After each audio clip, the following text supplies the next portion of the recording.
The legacy and history of Alabama football continues to grow with each championship, and the latest, of course, a 52-24 win over Ohio State at Miami as Alabama completes an undefeated season under Nick Saban and the 2020 National Championship. We got Stephen M. Smith, touchdown Alabama on the line, fresh back from Miami. Stephen, how you doing tonight?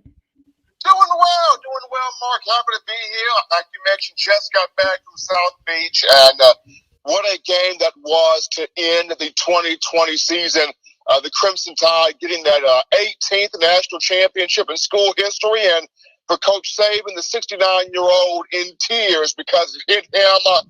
He has just surpassed the legendary Bear Bryant. Yeah, that is something that we don't see Nick Saban get that emotional and show that side of himself. So obviously he is understanding, of course, more so than any of us, the magnitude of eclipsing Bear Bryant, of doing it as the Alabama head coach. And I'm sure he looks back upon his development as a coach at the various levels and institutions where he has coached, and it just probably just hit him.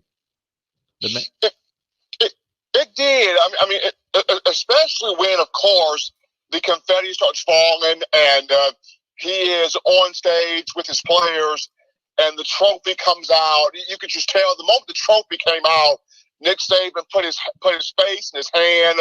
The tears started to flood then because he understands the fact that we were almost at the point before the season started where the thought was, would we have a season?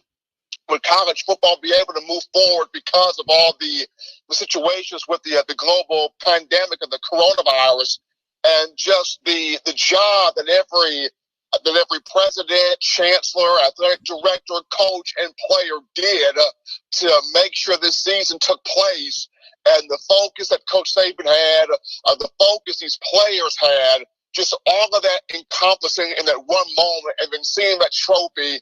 That did it for Coach Saban, looking at this team that they bought all in. And Saban has said so many times throughout the year that this team, there were no distractions. There was no disappointment on his end. This team was everything that he needed it to be.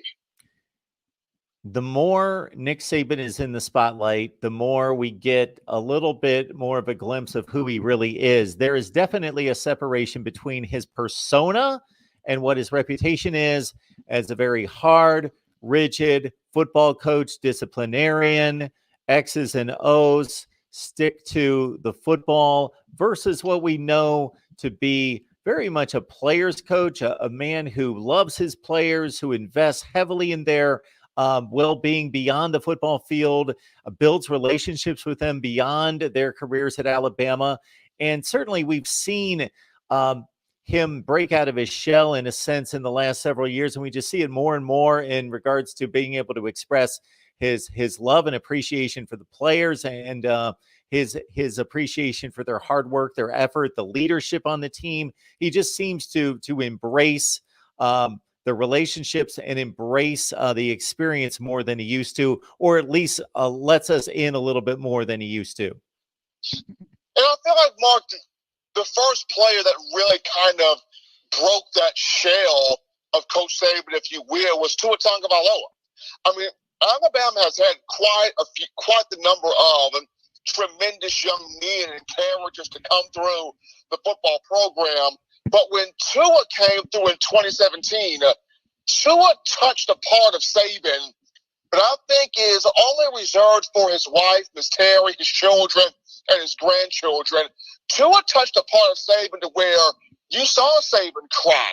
You saw Saban open up. You saw Saban express a little vulnerability. And you wonder, what is this? I've never seen this. This is new. Whoa, he's human. This is different.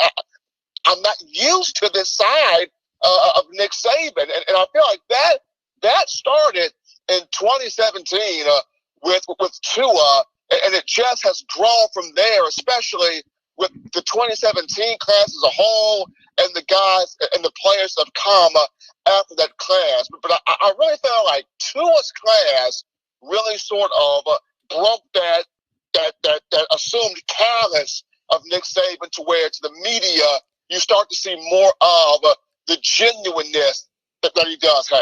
Mark Rogers TV, the voice of college football, breaking down the game we love, and we have watched the pinnacle of perfection here in 2020. Alabama, the one team able to completely go from wire to wire unscathed. Certainly the best team in the country following a 52-24 win over Ohio State in the national championship game in Miami. We get Stephen M. Smith of Touchdown Alabama on the line. We would ask that you check out our channel, the videos, and if you like what you see, please subscribe, hit the bell for the notifications. That way you know when we're going live and drop new content. I'm going to start to go through a few players. I would love to get your take on a few performances on the field, and it's got to start with Devonta Smith. Rarely have we seen, Stephen, in postseason play where a Heisman Trophy winner, who is, of course, by definition, considered the best player in college football, even go miles beyond our expectations of what he could possibly do against a elite opponent. But Devonta Smith, his performance in a little over 2 quarters was historic. It was extremely historic. And first and foremost, you got to give a lot of credit to Steve Sarkisian.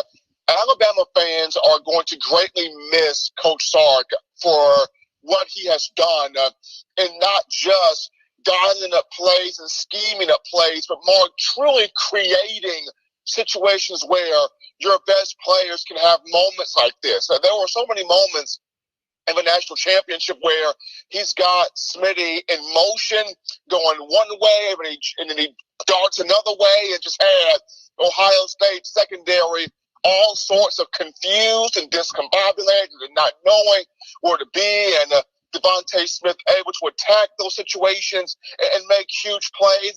And we've seen this throughout Smitty's entire career.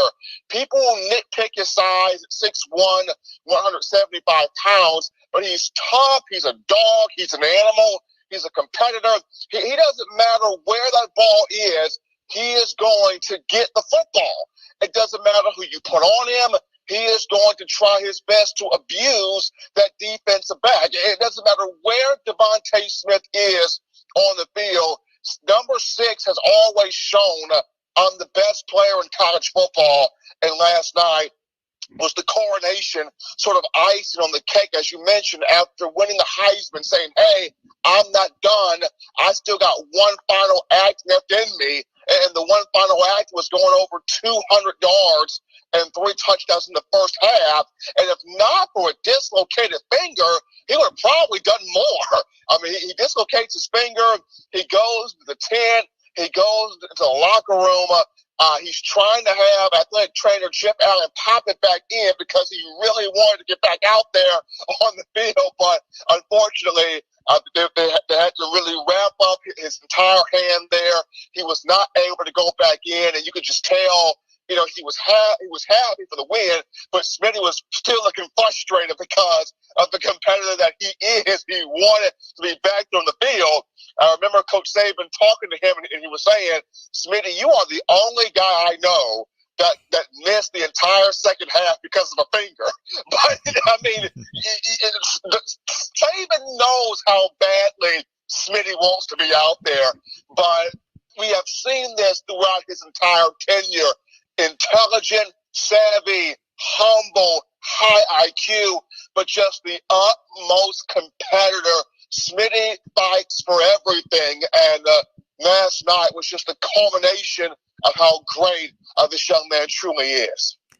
Mac Jones has been dismissed by many as a game manager, despite continuing to pile up numbers that are among the best in the nation. And I would say in this particular season, when all has been said and done, the best in the nation at the quarterback position, he just distributes the football, just throws it on time, just throws it, makes the right reads, the right decisions.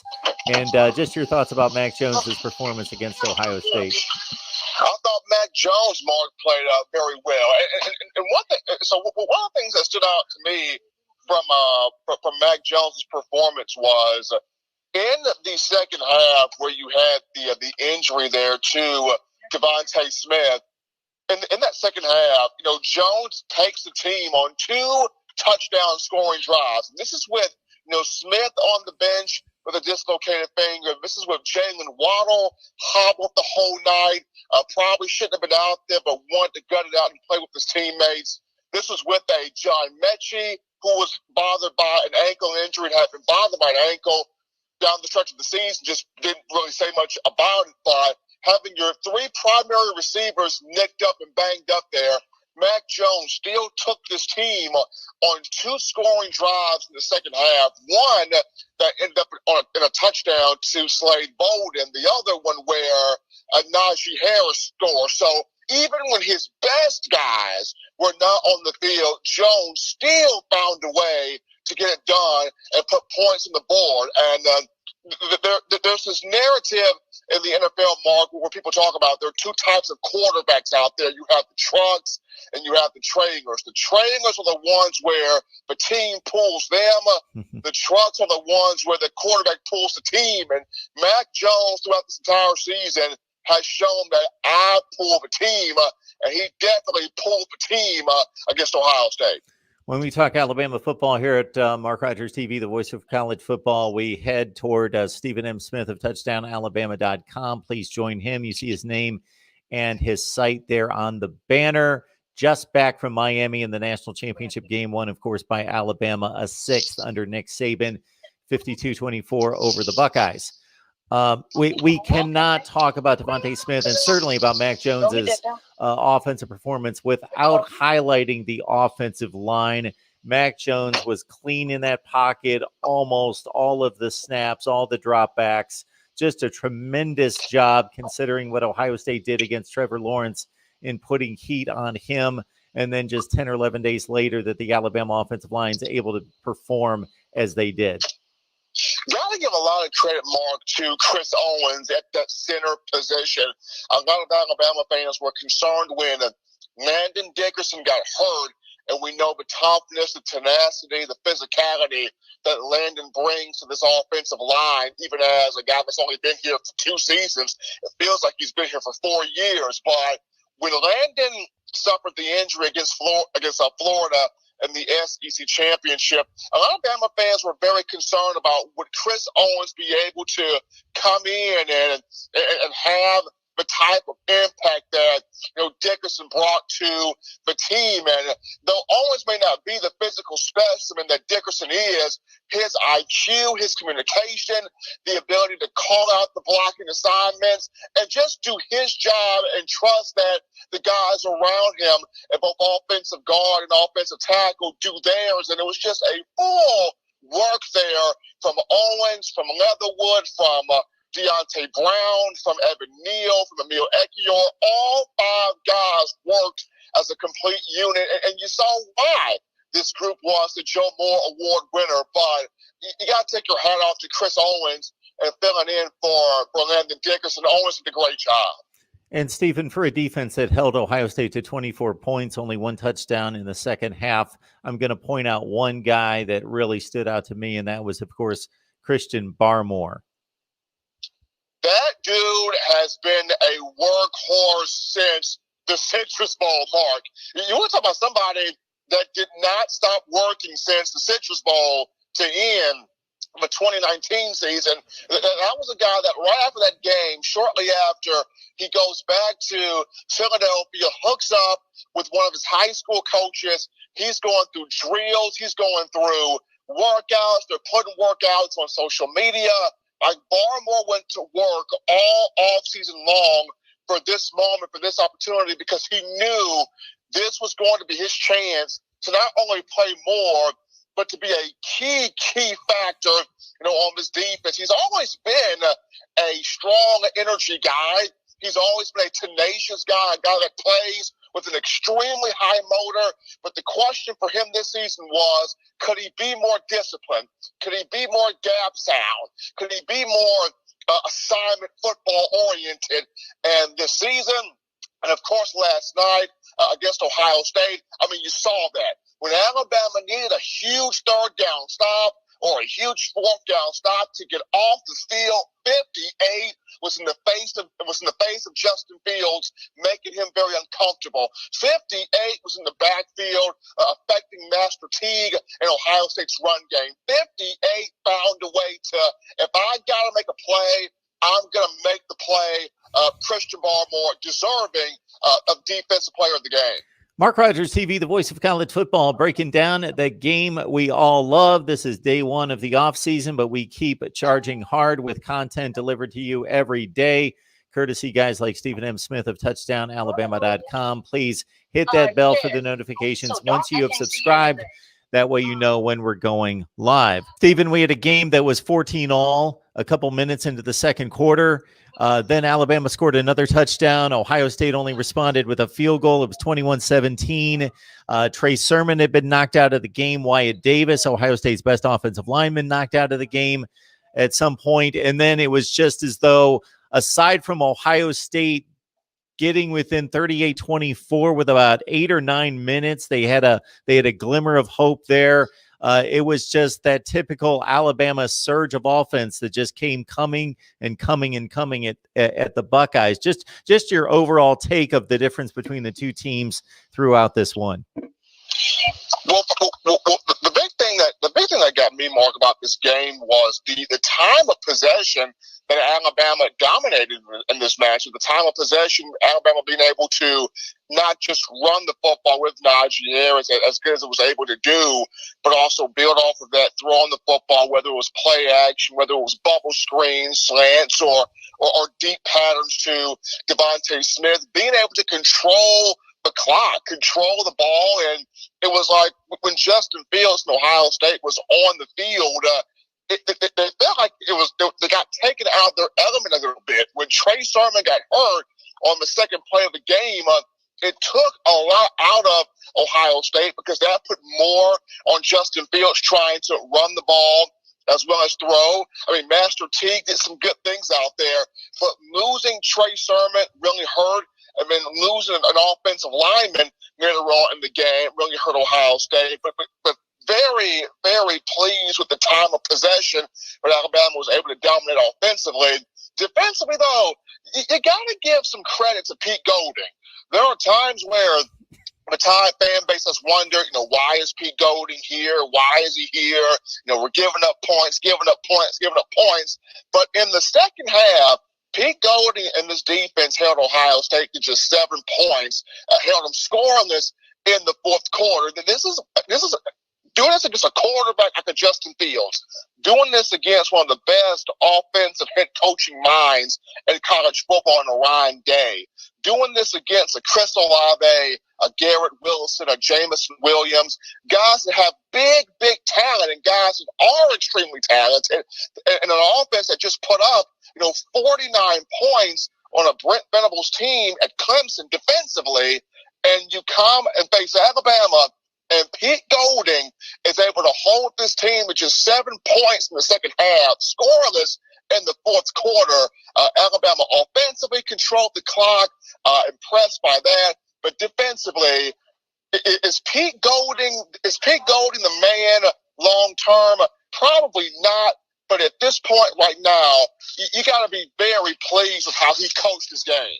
Now let's step away from 2020 and another Alabama national championship, and looking forward to 2021 and beyond, and more pursuits toward more SEC and national championships. Of course, Steve Sarkisian moves on to become the head coach at Texas, and Bill O'Brien, now the offensive coordinator in Alabama, one of the few places, if possibly the only place, where a head coach of a top 10 to 15 program in the nation, Penn State, or an NFL head coach could be brought in as an offensive coordinator.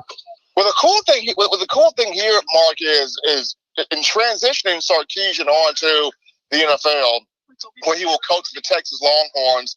What's interesting here, there are a lot of names out there, but Bill O'Brien happens to be the one name that's actually been in Tuscaloosa. He's been involved in Tuscaloosa. He visited with the program. I honestly believe he was actually involved in breaking down some film on Ohio State leading into the matchup. Now, we know prior to the NFL, O'Brien was a head coach at Penn State, did a great job with developing Christian Hackenberg at quarterback. And after Penn State, spent some time with the Houston Texans, had Deshaun Watson at quarterback. He tried the whole GM thing. That did not work out for him. But in terms of just being an offensive mind, he's had success not only at Penn State, but he's had success also with the New England Patriots under Bill Belichick. And if there's one area where you can not have success in the pros or not have success in college, but you can clean up your act and get another opportunity, it would be the Nick Saban coaching rehab clinic at the University of Alabama. Of course, we've seen this with Butch Jones. We've seen it with Michael Locksley, Lane Kiffin, Steve Sarkisian. So many guys have come through this program that probably would not have gotten a second chance anywhere else. Coach Saban extends his hand out there, puts his stamp of approval on these coaches, works with them. They learn from him. He learns from them. And then a couple of years down the line, they're off getting, a better head coaching job elsewhere. So for Bill O'Brien, he's had some offensive success in college. He's had some offensive success in the NFL. But now, as one of the guys, rumored to be possibly the name that, gets this job here at offensive coordinator upon the deal getting done, if the deal gets done this week, he can be a guy that can come in here and that can benefit from Coach Saban, glean from Coach Saban, and see how this rolls. The one thing he will inherit a very talented offensive roster, I can tell you that. Yeah, there's no question about that. And he could also maybe make the best move by just saying, Sark, could you just leave that playbook on my desk when you head out the door? And just we'll just keep doing what you did. All right. I can see it happening. I can definitely see it happening. Of course, Saban will have some suggestions here and there, but I can definitely see Bill O'Brien maybe texting Sarkisian and saying, hey, buddy, leave that play sheet right there on the big desk right there. Let me hold on to that. There it is. Stephen M. Smith of TouchdownAlabama.com. Stephen, we always appreciate your time and insight into Alabama football, and welcome back from the national championship game, and we hope to talk soon. Absolutely, Mark. You guys take care.